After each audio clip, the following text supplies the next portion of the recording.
ವಿದ್ಯಾರ್ಥಿಗಳಿಗೆ Kunbi brothers YouTube ಚಾನಲ್ಗೆ ಸ್ವಾಗತ. ವಿದ್ಯಾರ್ಥಿಗಳೇ, ಈ ಒಂದು ವಿಡಿಯೋದಲ್ಲಿ ಕನ್ನಡ ವಿಭಾಗದ ಪ್ರಮುಖ ಆಯ್ದ ಮಾದರಿ ಪ್ರಶ್ನೆಗಳನ್ನು ನೋಡ್ತಾ ಹೋಗೋಣ. ಹಾಗಾದರೆ ಈ ಒಂದು ವಿಡಿಯೋ ತಮಗೆ ಇಷ್ಟ ಆದರೆ ಈ ವಿಡಿಯೋ ಒಂದು ಲೈಕ್ ಮಾಡಿ, ಶೇರ್ ಮಾಡಿ. ಹಾಗೆ ಇದೇ ಥರ ಹೆಚ್ಚಿನ ವಿಡಿಯೋಸ್ಗಳಿಗಾಗಿ ಹಾಗೂ ನಾವು ಮಾಡುವಂತಹ ಲೈವ್ ಕ್ಲಾಸಸ್ಗಳನ್ನ ಅಟೆಂಡ್ ಆಗಲಿಕ್ಕೆ ನಮ್ಮ ಚಾನಲನ್ನು ಸಬ್ಸ್ಕ್ರೈಬ್ ಮಾಡಿಕೊಳ್ಳಿ. ಹಾಗಾದರೆ ವಿಡಿಯೋನ ಸ್ಟಾರ್ಟ್ ಮಾಡೋಣ. ಮೊದಲನೇ ಪ್ರಶ್ನೆ, ಈ ಕೆಳಗಿನವುಗಳಲ್ಲಿ ಜೋಡು ನುಡಿ ಅಲ್ಲದ ಪದವನ್ನು ಗುರುತಿಸಿ. ಆಪ್ಷನ್ ಎ ಕೆರೆಕಟ್ಟೆ, ಬಿ ಕಸಕಡ್ಡಿ, ಸಿ ಪ್ರಕೃತಿ, ಡಿ ಬೆಟ್ಟಗುಡ್ಡ. ಇಲ್ಲಿ ಆಪ್ಷನ್ ಎ, ಬಿ, ಡಿ ಇವೆಲ್ಲ ಏನಾಗಿದ್ದಾವೆ, ಜೋಡು ನುಡಿ ಪದಗಳಾಗಿದ್ದಾವೆ. ಆದರೆ ಪ್ರಕೃತಿ ಅನ್ನೋದು ಇದು ಒಂದು ಜೋಡು ನುಡಿ ಆಗಿರುವುದಿಲ್ಲ. ಹಾಗಾಗಿ ಸರಿಯಾದ ಉತ್ತರ ಆಪ್ಷನ್ ಸಿ, ಪ್ರಕೃತಿ ಅನ್ನೋದು ಸರಿಯಾದ ಉತ್ತರ. Option C right answer. Okay, next question ನೋಡಿ.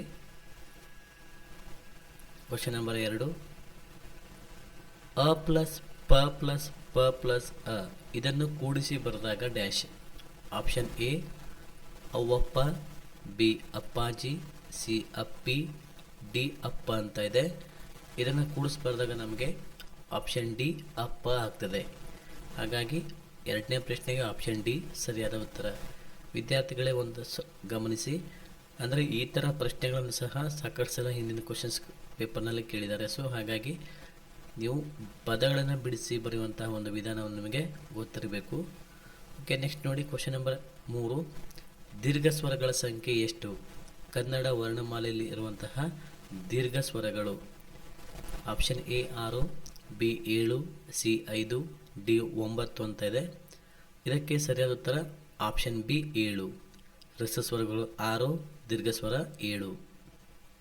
ಓಕೆ, ನೆಕ್ಸ್ಟ್ ಕ್ವಶನ್ ನೋಡಿ. ಅಂತರಂಗ ಪದದ ವಿರುದ್ಧರ್ಥಕ ಪದ. Option A Ranaranga, B ಸ್ವಸಂಗ, C ಬಹಿರಂಗ, ಡಿ ಕರ್ಣರಂಗ. ಇದಕ್ಕೆ ಸರಿಯಾದ ಉತ್ತರ ಆಪ್ಷನ್ ಸಿ ಬಹಿರಂಗ. ಅಂತರಂಗ ಬಹಿರಂಗ ಸರಿಯಾದ ಉತ್ತರ. ನೆಕ್ಸ್ಟ್ ಕ್ವಶನ್ ನೋಡಿ. ಕೃಷ್ಣನು ಕೊಳಲನ್ನು ಬಾರಿಸಿದನು.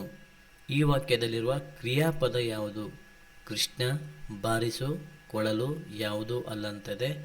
ಇದಕ್ಕೆ ಸರಿಯಾದ ಉತ್ತರ ಬಾರಿಸು. ಇದು ಒಂದು ಕ್ರಿಯಾಪದವಾಗಿದೆ.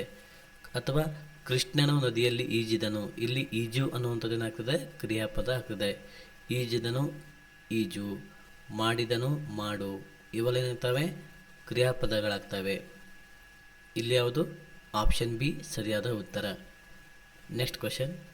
ನಡೆದ, ನಡೆಯುತ್ತಿರುವ ಮತ್ತು ನಡೆಯುವ ಕ್ರಿಯೆಗಳನ್ನು ಸೂಚಿಸುವುದು. ಭೂತಕಾಲ, ವರ್ತಮಾನ ಕಾಲ, ಭವಿಷ್ಯತ್ ಕಾಲ ಯಾವುದೂ ಅಲ್ಲ. ಇದಕ್ಕೆ ಸರಿಯಾದ ಉತ್ತರ ಆಪ್ಷನ್ ಡಿ ಯಾವುದೂ ಅಲ್ಲ. ಯಾಕಂದರೆ ಇದು ಮೂರೂ ಬರ್ತವೆ. ಯಾವುದು? ಭೂತಕಾಲ, ನಡೆಯುತ್ತಿರುವ ಕಾಲ, ನಡೆಯುವ ಕ್ರಿಯೆ. ಇದು ಮೂರನ್ನು ಸೂಚಿಸುವಂಥದ್ದು ಯಾವುದು? ಕಾಲಗಳು. ಕಾಲಗಳು ಆಪ್ಷನ್ನಲ್ಲಿ ಇರಬೇಕಿತ್ತಿಲ್ಲ. ಹಾಗಾಗಿ ಇದು ಒಂದಕ್ಕೆ ಸಂಬಂಧಪಟ್ಟಿಲ್ಲ. ಇದು ಮೂರು ಕಾಲಗಳು ಪ್ರಶ್ನೆಯಲ್ಲಿದ್ದಾವೆ. ಹಾಗಾಗಿ ಆಪ್ಷನ್ ಡಿ ಯಾವುದೂ ಅಲ್ಲ ಅಂತಂತ ಹೇಳ್ಬೋದು. ಓಕೆ, ನೆಕ್ಸ್ಟ್ ನೋಡಿ. 7ನೇ ಪ್ರಶ್ನೆ.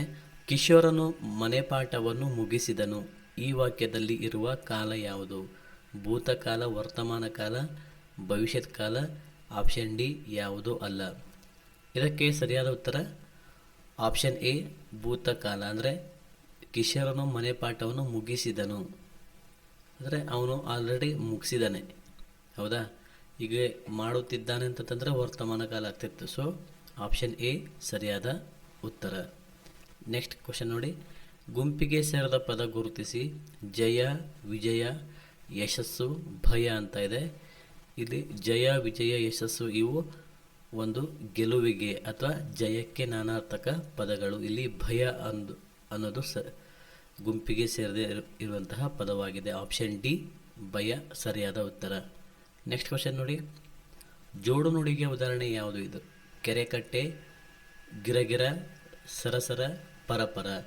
ಕೆರೆಕಟ್ಟೆ ಅನ್ನೋದು ಇಲ್ಲಿ ಜೋಡು ನುಡಿಯಾಗಿದೆ. Next question. ಕವಿ ಇದರ ಅನ್ಯಲಿಂಗ ರೂಪ ಡ್ಯಾಶ್. ಕವಿತ್ರಿ, ಕವಿಗಳು, ಕವಯಿತ್ರಿ, ಕವಿತೆ ಅಂತ ಇದೆ. ಕವಿ ಏನಾಗ್ತದೆ? ಕವಯಿತ್ರಿ. ಆಪ್ಷನ್ ಸಿ ಸರಿಯಾದ ಉತ್ತರ. Next question. ಚಂದ್ರಶೇಖರ್ ಪಾಟೀಲರ ಕಾವ್ಯನಾಮ ಯಾವುದು? ಅಥವಾ ಚಂದ್ರಶೇಖರ್ ಪಾಟೀಲ್ ಅವರ ಕಾವ್ಯನಾಮ ಯಾವುದು? Option A Kavishishya, B Champa, C Chandru, D Patil. ಸರಿಯಾದ ಉತ್ತರ ಆಪ್ಷನ್ ಬಿ ಚಂಪಾ. ನೋಡ್ರಿ, ಸಾಕಷ್ಟು ಸಲ ಕವಿಗಳ ಕಾವ್ಯನಾಮಗಳ ಮೇಲೂ ಸಹ ಕ್ವಶನ್ಸ್ಗಳು ಬರ್ತಾ ಇರ್ತವೆ. ಹಾಗಾಗಿ ನಿಮ್ಮ ಪುಸ್ತಕದಲ್ಲಿರುವಂತಹ ಕನ್ನಡ ಪುಸ್ತಕದಲ್ಲಿರುವಂತಹ ಕೆಲವೊಂದು ಪ್ರಮುಖ ಕವಿಗಳ ಒಂದು ಕಾವ್ಯನಾಮಗಳನ್ನು ನಮಗೆ ಗೊತ್ತಿರಬೇಕು. Next question number 12. ಪ್ರನಿಕಾ ಹಣ್ಣನ್ನು ತಿಂದಳು. ಈ ವಾಕ್ಯದಲ್ಲಿ ಪ್ರನಿಕಾ ಎಂಬ ಪದವು ಕ್ರಿಯಾಪದ, ಕರ್ತೃಪದ, ಕರ್ಮಪದ? ಆಪ್ಷನ್ ಡಿ ನಾಮಪದ. ಇದಕ್ಕೆ ಸರಿಯಾದ ಉತ್ತರ ಆಪ್ಷನ್ ಡಿ ಅಂತ ಹೇಳ್ಬೋದು, ನಾಮಪದ. ಯಾಕಂದರೆ ಇಲ್ಲಿ ನಾಮಪದದಲ್ಲಿ ಯಾವುದು ಅಂಕಿತ ನಾಮ, ರೂಢನಾಮ, ಅನ್ವರ್ಥಕ ನಾಮ ಅಂತ ಬರ್ತವೆ. ಹಾಗಾಗಿ ಇಲ್ಲಿ ಆಪ್ಷನ್ ಡಿ ಸರಿಯಾದ ಉತ್ತರ. ನಾಮಪದದಲ್ಲಿ ಅದರೊಳಗೆ ಯಾವುದು ಪ್ರನಿಕಾ ಹೆಸರುಗಳು ಬಂದಾಗ ಅದು ಅಂಕಿತ ನಾಮ. ಯಾಕಂದರೆ ಇಟ್ಟಂಥ ಹೆಸರುಗಳನ್ನು ನಾವು ಅಂಕಿತ ನಾಮ ಅಂತ ಹೇಳ್ತೀವಲ್ಲ, ಹಾಗಾಗಿ ಆಪ್ಷನ್ ಡಿ ಸರಿಯಾದ ಉತ್ತರ. Next question. ಮಕ್ಕಳ ಕವಿತೆಗಳ ಕಣ್ಮಣಿ ಎಂದು ಕರೆಯಲ್ಪಡುವ ಕವಿ ದ ರಾ ಬೇಂದ್ರೆ, ಕುವೆಂಪು, ಪಂಜೆ ಮಂಗೇಶರಾಯರು, ಗೋಪಾಲಕೃಷ್ಣ ಅಡಿಗ. ಇದಕ್ಕೆ ಸರಿಯಾದ ಉತ್ತರ ಆಪ್ಷನ್ ಸಿ ಪಂಜೆ ಮಂಗೇಶರಾಯರು. ಇವರನ್ನು ಮಕ್ಕಳ ಕವಿತೆಗಳ ಕಣ್ಮಣಿ ಎಂದು ಕರೆಯುತ್ತಾರೆ. Next question. ಭಾರತವು ಒಂದು ಡ್ಯಾಶ್ ರಾಷ್ಟ್ರವಾಗಿದೆ. ಆಪ್ಷನ್ ಎ ಜಾತ್ಯತೆ, ಬಿ ಜಾತ್ಯಾತ, ಸಿ ಜಾತ್ಯತೀತ, ಡಿ ಜಾತ್ಯತೀತ. ಇದಕ್ಕೆ ಸರಿಯಾದ ಉತ್ತರ ಆಪ್ಷನ್ ಸಿ ಜಾತ್ಯತೀತ ರಾಷ್ಟ್ರವಾಗಿದೆ. ಆಪ್ಷನ್ ಸಿ ಸರಿಯಾದ ಉತ್ತರ. ನೆಕ್ಸ್ಟ್ ಕ್ವಶನ್ ನೋಡಿ. ದೇವರಿಂದ ಯಾವ ಸಂಧಿಗೆ ಉದಾಹರಣೆಯಾಗಿದೆ? ದೇವರಿಂದ ಅನ್ನುವಂಥದ್ದು ಯಾವ ಸಂಧಿಗೆ ಉದಾಹರಣೆಯಾಗಿದೆ? ಇದನ್ನು ಬಿಡಿಸಿದಾಗ ದೇವರು ಪ್ಲಸ್ ಇಂದ ದೇವರು ಪ್ಲಸ್ ಇಂದ ದೇವರು ಪ್ಲಸ್ ಇಂದ ದೇವರಿಂದ, ಇದು ಬಿಡಿಸಿದಾಗ ಯಾವ ಸಂಧಿ ಆಗ್ತದೆ? ಇದನ್ನು ಬಿಡಿಸಿದಾಗ ನಾವು ಲೋಪ ಸಂಧಿ ಆಗ್ತದೆ. ಆಪ್ಷನ್ ಸಿ ಸರಿಯಾದ ಉತ್ತರ. ಓಕೆ, ನೆಕ್ಸ್ಟ್ ಕ್ವಶನ್ ನೋಡಿ. ಆರೋಗ್ಯವೇ ಭಾಗ್ಯ ಈ ಹೇಳಿಕೆಯಲ್ಲಿ ಆರೋಗ್ಯ ಪದದ ವಿರುದ್ಧಾರ್ಥಕ ಪದ ಯಾವುದು? ಇಲ್ಲಿ ಆರೋಗ್ಯ ಪದಕ್ಕೆ ವಿರುದ್ಧಾರ್ಥಕ ಪದನ ಕೇಳ್ತಾ ಇದ್ದಾರೆ. ಆಪ್ಷನ್ ಎ ಅನಾರೋಗ್ಯ, ಬಿ ಭಾಗ್ಯ, ಸಿ ರೋಗ, ಡಿ ನಿರಾರೋಗ್ಯ.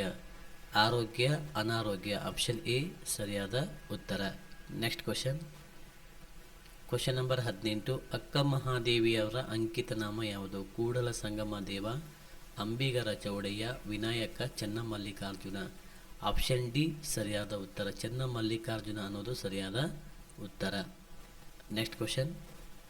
ಇವರು ನಮ್ಮ ಊರಿನ ಗೌಡ. ಗೌಡ ಪದದ ಸ್ತ್ರೀಲಿಂಗ ರೂಪ, ಇಲ್ಲಿ ಗೌಡ ಅಂತ ಕೊಟ್ಟಿದ್ದಾರೆ, ಇದರ ಒಂದು ಸ್ತ್ರೀಲಿಂಗ ರೂಪ ಏನಾಗ್ತದೆ? ಆಪ್ಷನ್ ಎ ಗೌಡತಿ, ಬಿ ಯಜಮಾನರು, ಸಿ ದೊರೆಸಾನಿ, ಡಿ ಗೌಡರು. ಗೌಡ ಗೌಡತಿ ನೆನ್ಪಿಟ್ಕೊಡ್ರಿ, ಗೌಡ ಗೌಡತಿ. ಆಪ್ಷನ್ ಎ ಸರಿಯಾದ ಉತ್ತರ. Next question. ಉದ್ಯಾನವನದಲ್ಲಿರುವ ಗಿಡಗಳು ಕೆಂಪು ಹೂಗಳಿಂದ ಕಂಗೊಳಿಸುತ್ತಿವೆ. ಈ ವಾಕ್ಯದಲ್ಲಿರುವ ಗುಣ ವಿಶೇಷಣ ಯಾವುದು? ಗಿಡ, ಉದ್ಯಾನವನ, ಕೆಂಪು ಹೂ. ಇಲ್ಲಿ ಕೆಂಪು ಅನ್ನೋದು ಇದು ಒಂದು ಗುಣ ವಿಶೇಷಣವಾಗಿದೆ. ಓಕೆ, ಇಲ್ಲಿಯವರೆಗೂ ಈ ವಿಡಿಯೋ ನೋಡಿದ್ದಕ್ಕಾಗಿ ಧನ್ಯವಾದಗಳು. ಹಾಗೆ ಇದೇ ಥರ ಹೆಚ್ಚಿನ ವೀಡಿಯೋಸ್ಗಳಿಗಾಗಿ ಹಾಗೂ ಇನ್ನಿತರ ಅತ್ಯುತ್ತಮ ಉಪಯುಕ್ತ ಮಾಹಿತಿಗಳಿಗಾಗಿ ನಮ್ಮ ಚಾನಲನ್ನು ಸಬ್ಸ್ಕ್ರೈಬ್ ಮಾಡಿಕೊಳ್ಳಿ. ಹಾಗೆ ಈ ಒಂದು ವಿಡಿಯೋ ತಮಗೆ ಇಷ್ಟ ಆದರೆ ಈ ವಿಡಿಯೋ ಒಂದು ಲೈಕ್ ಮಾಡಿ, ಶೇರ್ ಮಾಡಿ.